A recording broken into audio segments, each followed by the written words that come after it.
Je suis donc quasiment à la rue. C'est ce que je me dis. Et là, ça me met un putain de coup sur la patate.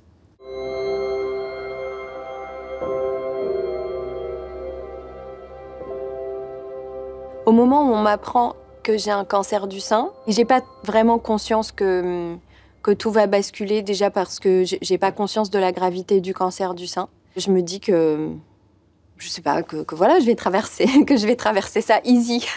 Sauf que je m'attendais pas à être opérée 10 fois, à perdre mes 2 seins. Et puis j'étais un peu dans l'excitation de ma nouvelle relation amoureuse, donc je m'accrochais à ça.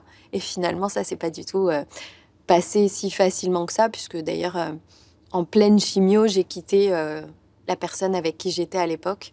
À ce moment-là, il y a mes enfants, et puis il y a la famille que j'ai choisie aussi, c'est-à-dire mes amis. Et puis il y avait Bertrand, mon meilleur ami, qui a été là, comme toujours, comme depuis des années, qui a été super là, qui a été super Bertrand. Enfin, on a grandi ensemble, si bien que je considère Bertrand comme le frère que j'ai jamais eu, comme mon meilleur ami, comme quelqu'un vraiment de ma famille. Il ne s'est jamais rien passé entre Bertrand et moi, même si y a eu beaucoup de rumeurs qui pouvaient faire croire l'inverse. Non, c'est vraiment possible.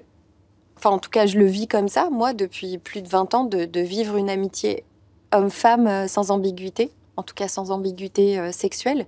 Et au moment de l'après gros traitement, de l'après maladie, on est détruite.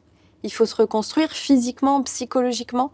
Et là, Bertrand a vraiment su m'épauler, notamment au moment où on m'annonce que je vais devoir peut-être partir de ma maison parce qu'elle est mise en vente, ce qui est un drame absolu pour moi. Et en plus, je ne pouvais pas emprunter parce que pas suffisamment de salaire et parce qu'un dossier médical pourri, clairement pourri.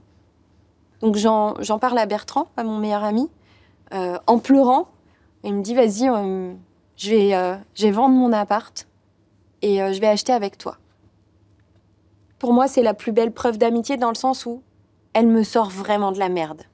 Et finalement, l'idée, en plus de vivre ensemble, nous paraît assez chouette parce qu'on sait qu'on s'entend bien, parce qu'on se connaît bien, et on fait appel à un courtier parce qu'on a quand même bien conscience que la situation est un peu complexe.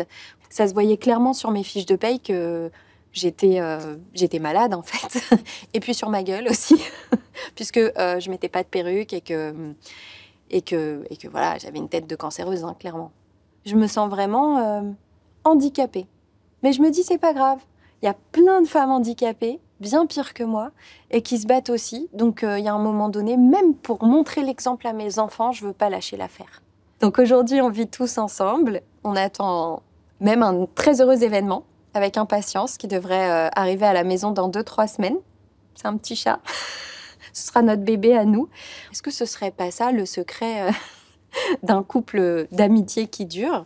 Pourquoi pas vivre ensemble et puis après, nos sexualités, on fait ce qu'on veut. Moi, dans ce modèle-là, je me sens mieux, psychologiquement, et j'ai l'impression que je suis dans des bonnes conditions pour aller mieux. Mais après, il n'y a que l'avenir qui nous dira la suite, hein.